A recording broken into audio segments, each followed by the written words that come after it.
وَأَن تَصُومُوا خَيْرٌ لَكُمْ إِن كُنتُمْ تَعْلَمُونَ، اور اگر سمجھو تو روزہ رکھنا ہی تمہارے حق میں بہتر ہے۔ ماہ رمضان کے فضائل و برکات۔ رمضان المبارک کا مہینہ اپنی خصوصیات اور فضائل و برکات کی وجہ سے امتیازی شان رکھتا ہے۔ رسول اکرم صلی اللہ علیہ وسلم نے فرمایا کہ جب رمضان آتا ہے تو جنت کے دروازے کھول دیے جاتے ہیں اور دوزخ کے دروازے بند کر دیے جاتے ہیں اور سرکش شیاطین کو قید بند میں ڈال دیا جاتا ہے۔ اس مبارک مہینے کا ابتدائی عشرہ رحمت، درمیانی عشرہ مغفرت اور آخری عشرہ دوزخ سے آزادی کا عشرہ ہے۔ رمضان میں بے حساب برکتوں اور رحمتوں والی ایک رات شب قدر آتی ہے جو قرآن کریم کے ارشاد کے مطابق 1000 مہینوں سے بہتر ہے۔ اس بابرکت مہینے میں اہل ایمان کے رزق میں اضافہ کیا جاتا ہے۔ اسی مبارک مہینے میں قرآن پاک نازل کیا گیا جس کی ہدایت کے بدولت انسانی زندگی میں ایمان و یقین کی روشنی آئی، امن و امان کی فضا پیدا ہوئی۔ اس مہینے میں دن کے روزوں کے علاوہ رات میں خاص عبادت کا عمومی اور اجتماعی نظام قائم کیا گیا ہے جو تراویح کی شکل میں ملت اسلامیہ میں رائج ہے۔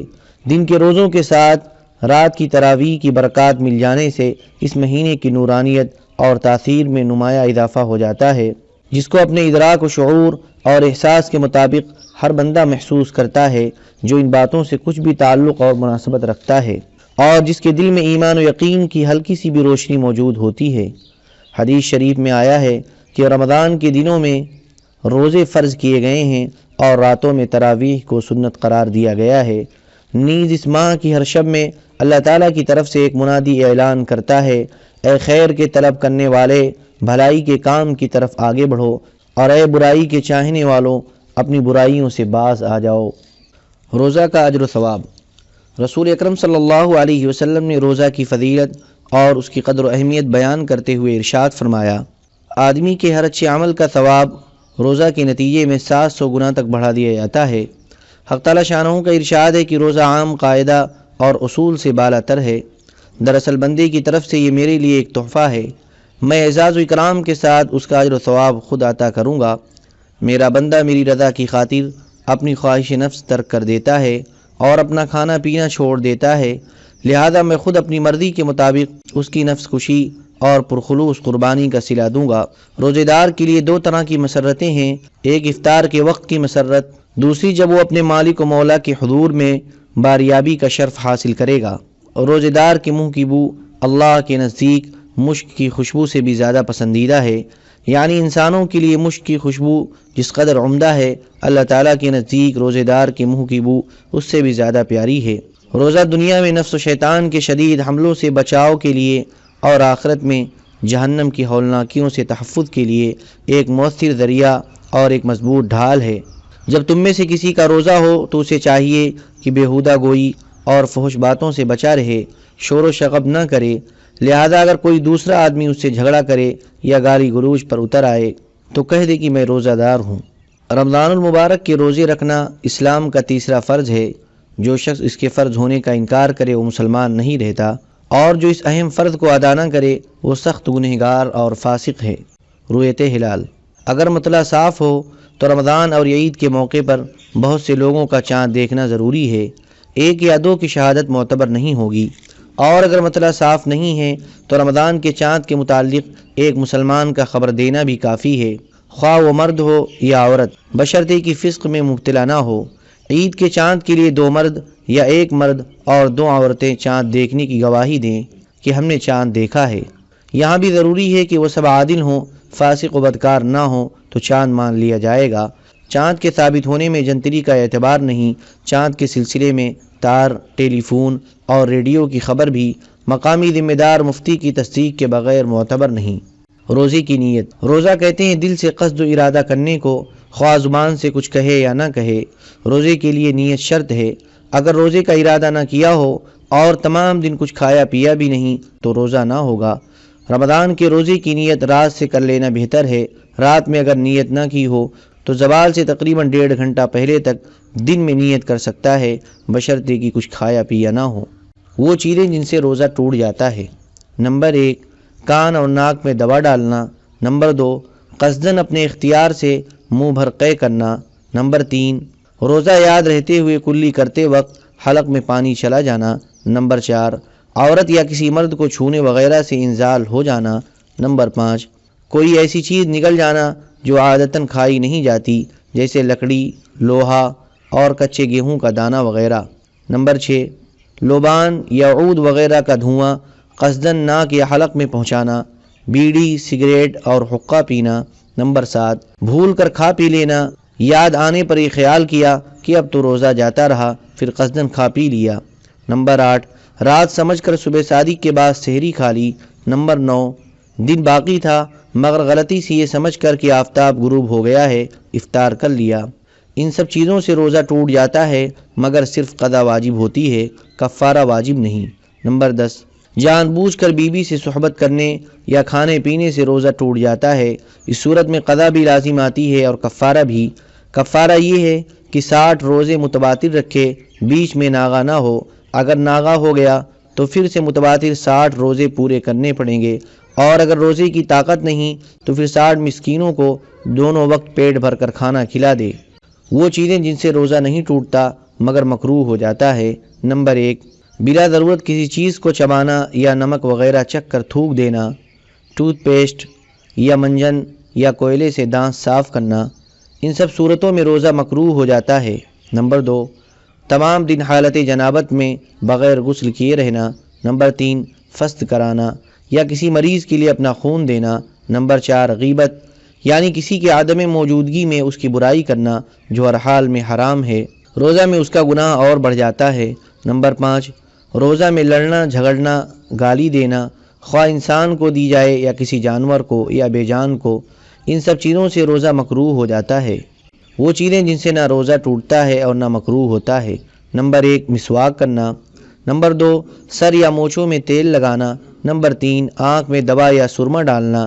نمبر 4، خوشبو سونگھنا۔ نمبر 5، گرمی یا شدت پیاس کی وجہ سے غسل کرنا۔ نمبر 6، کسی قسم کا انجیکشن لگوانا۔ نمبر 7، حلق میں بلا اختیار دھواں یا گرد و غبار یا مکھی وغیرہ کا چلا جانا۔ نمبر 8، کان میں پانی بلا ارادہ چلا جانا۔ نمبر 9، خود بخود قے آ جانا۔ نمبر 10، سوتے ہوئے احتلام یعنی غسل کی ضرورت ہو جانا۔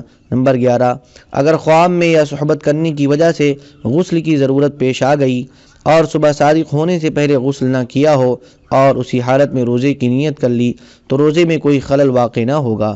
نمبر 12، اگر بیوی کو اپنے خاوند یا نوکر کو آقا کے غصے کا قوی اندیشہ ہو تو کھانے میں نمک چکھ کر تھوک دینا مکروہ نہیں ہے۔ روزہ نہ رکھنے کی اجازت۔ نمبر 1، اگر بیماری کی وجہ سے روزہ رکھنے کی طاقت نہ ہو یا مرض کے بڑھ جانے کا شدید خطرہ ہو تو روزہ نہ رکھنا جائز ہے، بعد میں اس کی قضا لازم ہے۔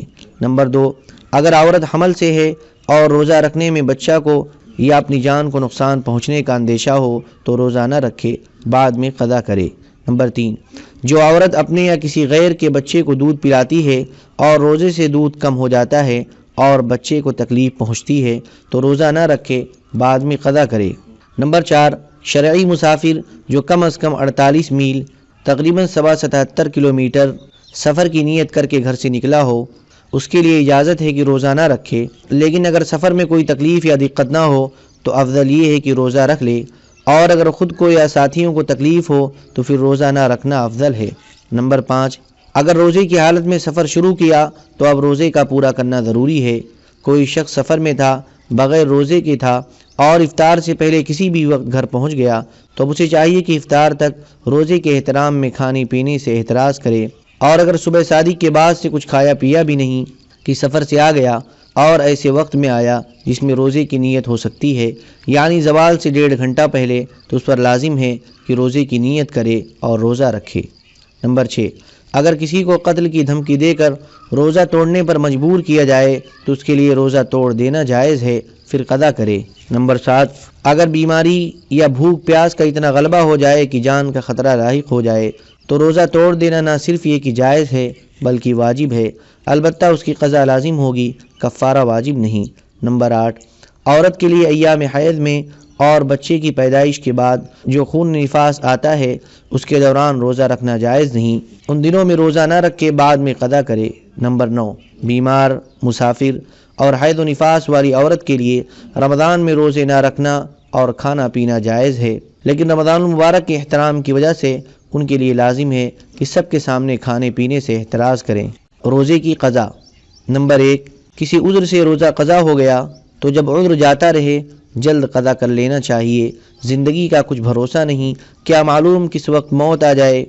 قضا روزوں میں اختیار ہے کہ متواتر رکھے یا ایک ایک کر کے رکھے۔ نمبر 2، اگر مسافر سفر سے لوٹنے کے بعد یا مریض تندرست ہو جانے کے بعد اپنی موت تک اتنا وقت نہ پائے کہ جس میں قضا شدہ روزے ادا کر سکے تو اس کے ذمے قضا لازم نہیں۔ سفر سے لوٹنے اور بیماری سے تندرست ہونے کے بعد جتنے دن ملیں اس دن کی قضا لازم ہوگی۔ نمبر 3، اگر کسی نے چھوٹے ہوئے روزے قضا کرنے کا وقت پایا لیکن ابھی تک قضا نہیں کیا کہ موت کا وقت آ گیا تو وصیت کرنا ضروری ہے۔ اگر وصیت کیے بغیر مر گیا تو مناسب ہے کہ اس کے ورثہ ہر روزے کے بدلے میں 1 کلو 633 گرام گندم یا 3 کلو 266 گرام جو یا ان کی قیمت غریبوں پر صدقہ کریں، اور اگر وہ مرنے والا مال چھوڑ کر مرا ہے اور روزے کی وصیت کر گیا ہے تو ہر روزے کے بدلے میں مذکورہ مقدار فدیہ ادا کرنا واجب ہے۔ سحری۔ روزے دار کو آخر رات میں صبح صادق سے پہلے سحری کھانا مسنون ہے، اس میں برکت ہے اور ثواب ہے۔ آدھی رات کے بعد جس وقت بھی کھائے سحری کی سنت ادا ہو جائے گی، مگر آخر رات میں کھانا افضل ہے۔ اگر مؤذن نے صبح صادق سے پہلے اذان دے دی تو سحری کھانا منع نہیں، صبح صادق سے ذرا پہلے تک سحری کھانا جائز ہے۔ سحری سے فارغ ہو کر دل میں روزہ کی نیت کر لینا کافی ہے۔ افطار۔ آفتاب کے غروب ہو جانے کے بعد افطار میں دیر کرنا مکروہ ہے۔ ہاں جب مطلع ابر آلود ہو تو 2-4 منٹ انتظار کر لینا بہتر ہے، ویسے 3 منٹ کی احتیاط بہرحال کرنا چاہیے۔ کھجور اور خرما سے روزہ افطار کرنا افضل ہے، اور کسی دوسری چیز سے افطار کرنے میں بھی کوئی کراہت نہیں۔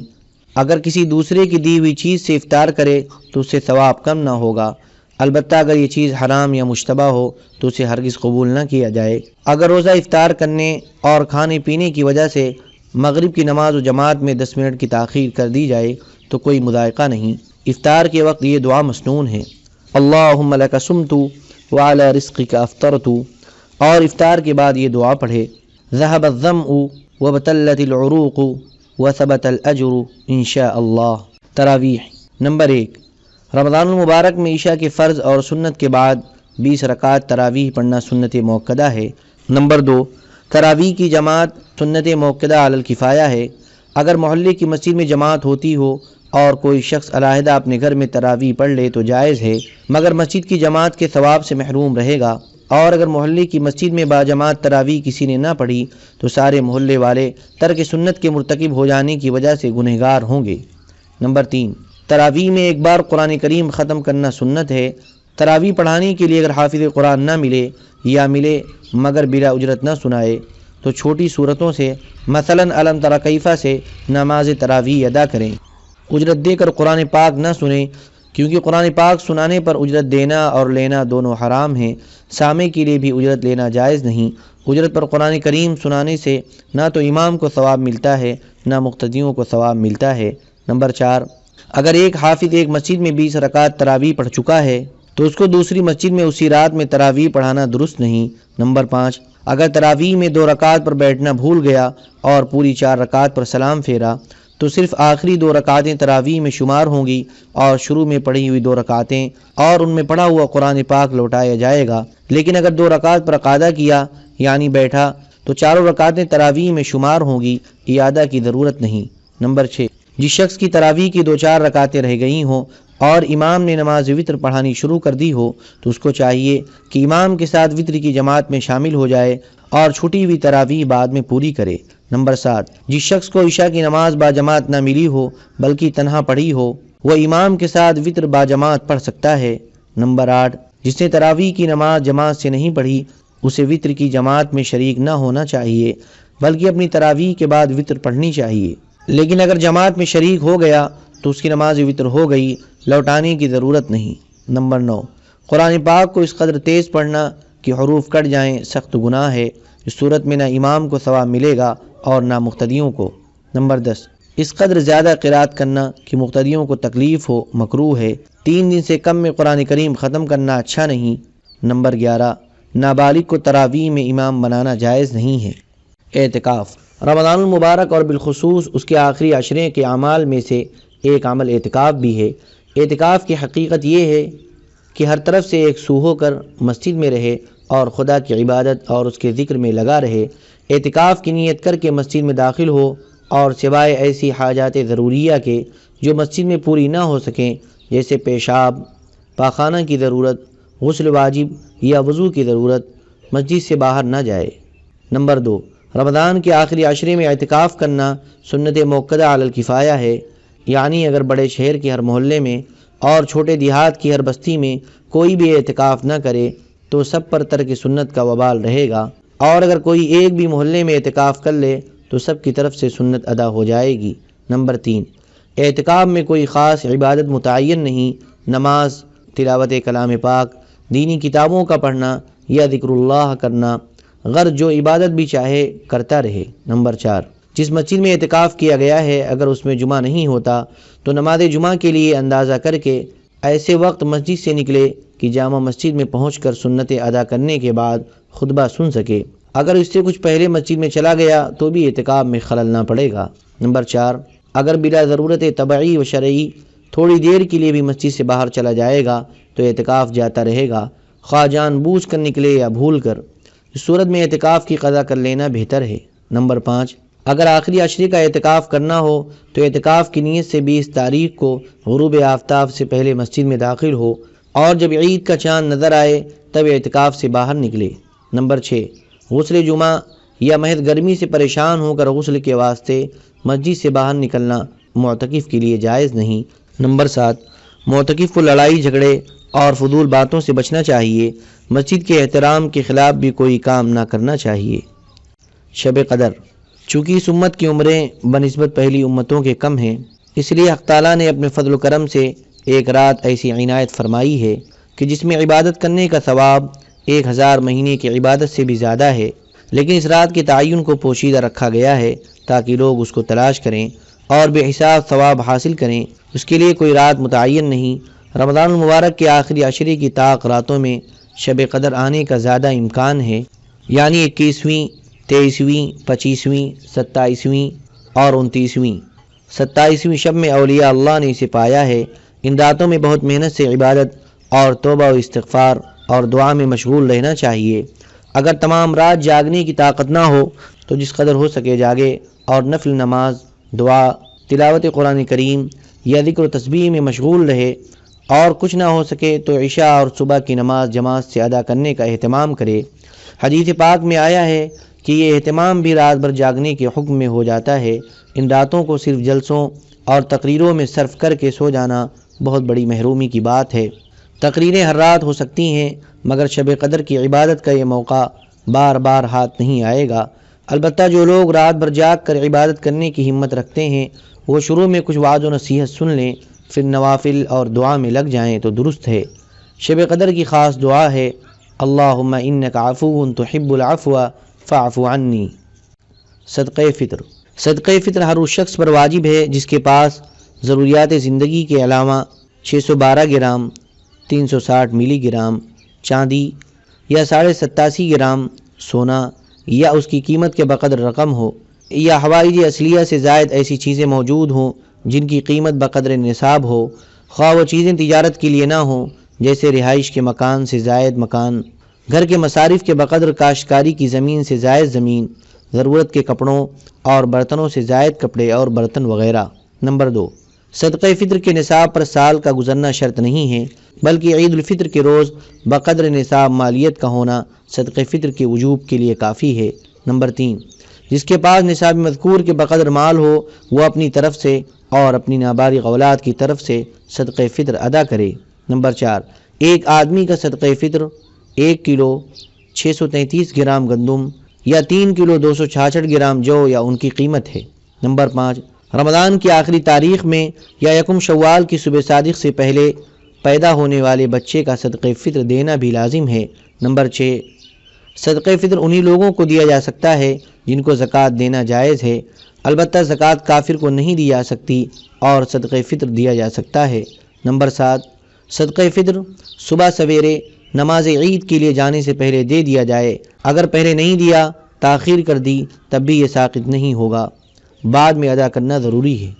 عید کی نماز پڑھنے کا طریقہ، پہلے دل سے نیت کرے کہ میں 2 رکعت نماز عید واجب پڑھتا ہوں 6 زائد تکبیروں کے ساتھ اللہ کے واسطے اس امام کے پیچھے، پھر اللہ اکبر کہتے ہوئے ہاتھ کانوں تک اٹھا کر باندھ لے اور سبحانک اللہم آخر تک پڑھے، پھر 3 زائد تکبیریں کہے، پہلی اور دوسری تکبیر میں اللہ اکبر کہتے ہوئے ہاتھ کانوں تک اٹھا کر چھوڑ دے، اور تیسری تکبیر میں اللہ اکبر کہتے ہوئے ہاتھ کانوں تک اٹھا کر باندھ لے، اور باقی رکعات جس طرح ہمیشہ نماز پڑھتا ہے پڑھے۔ دوسری رکعت میں سورہ فاتحہ اور سورت کے بعد جب امام زائد تکبیریں کہے تو پہلی، دوسری اور تیسری ہر تکبیر میں اللہ اکبر کہتا ہوا ہاتھ کانوں تک اٹھا کر چھوڑ دے، اور چوتھی تکبیر میں ہاتھ اٹھائے بغیر اللہ اکبر کہتے ہوئے رکوع میں چلا جائے۔ باقی نماز حسب دستور پوری کرے۔ نماز عید کا وقت آفتاب بلند ہونے کے بعد شروع ہوتا ہے اور زوال پر ختم ہو جاتا ہے۔ نماز عید کے بعد امام خطبہ پڑھے اور مقتدی خاموشی کے ساتھ سنے، خطبہ سنے بغیر ہرگز نہ جائیں۔ جس طرح نماز عید واجب ہے اسی طرح عید کا خطبہ سننا بھی واجب ہے۔ خطبہ کے بعد دعا ثابت نہیں بلکہ سلام کے بعد ہی دعا کریں۔ مسائل زکوٰۃ۔ نمبر 1، زکوٰۃ ہر اس شخص پر فرض ہے جس کے پاس نصاب کے بقدر مال ہو۔ زکوٰۃ کا نصاب 612 گرام 360 ملی گرام چاندی یا اس کی قیمت کے بقدر رقم یا سامان تجارت ہے۔ ایسا نصاب جو سال بھر کسی کی ملک میں رہے تو اس پر زکوٰۃ فرض ہو جاتی ہے۔ نمبر 2، صاحب نصاب اگر کسی سال زکوٰۃ پیشگی دے دے تو یہ بھی جائز ہے، البتہ اگر بعد میں سال پورا ہونے سے پہلے مال بڑھ گیا تو اس بڑھے ہوئے مال کی زکوٰۃ بھی دینا ہوگی۔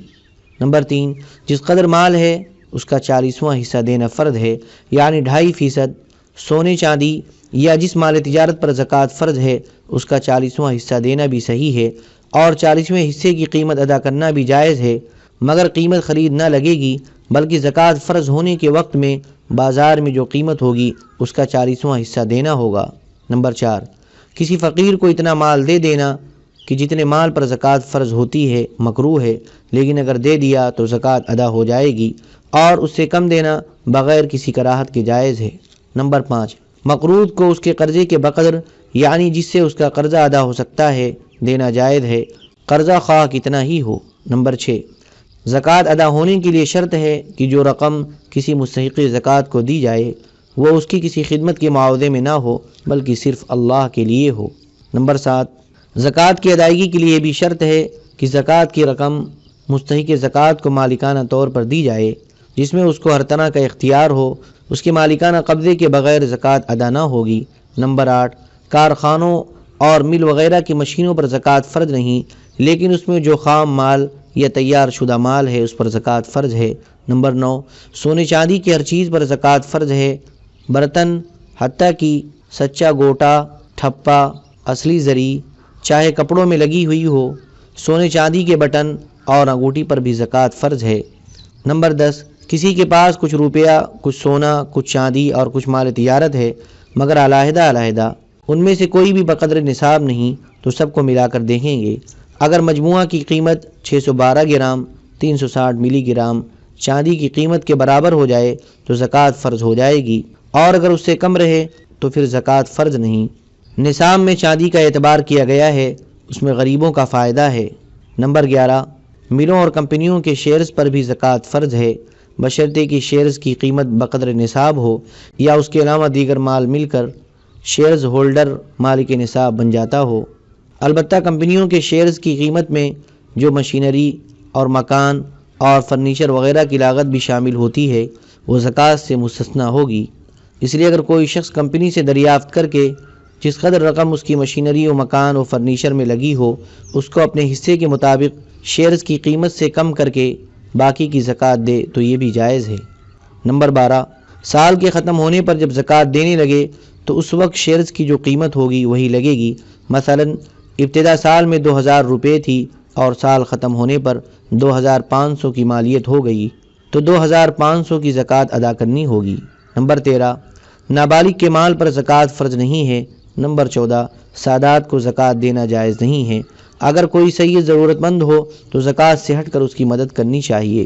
نمبر 15، اپنے اصول و فروغ یعنی ماں باپ، دادا دادی، نانا نانی اور اولاد کی اولاد اور میاں بیوی کو زکوٰۃ دینا جائز نہیں، ان کے علاوہ دوسرے رشتہ داروں کو زکوٰۃ دینا جائز ہے۔ بھائی بہن، بھانجے، بھتیجے، چچا، خالہ، پھوپھی اور ماموں وغیرہ کو زکوٰۃ دینے میں کوئی حرج نہیں، بلکہ ان قریبی لوگوں کو زکوٰۃ دینے میں دوہرا اجر ملتا ہے، ایک زکوٰۃ دینے کا، دوسرے صلہ رحمی کرنے کا۔ البتہ انہیں زکوٰۃ دیتے وقت زکوٰۃ کی صراحت نہ کرے۔ نمبر 16، زکوٰۃ کے مال سے غیر مسلم محتاجوں، بیواؤں اور ان کے یتیموں کی امداد کرنا جائز نہیں ہے۔ نمبر 17، زکوٰۃ کی رقم مدرسے کے مدرسین و ملازمین کی تنخواہوں میں دینا درست نہیں، اسی طرح امام و مؤذن کی تنخواہ میں بھی دینا جائز نہیں۔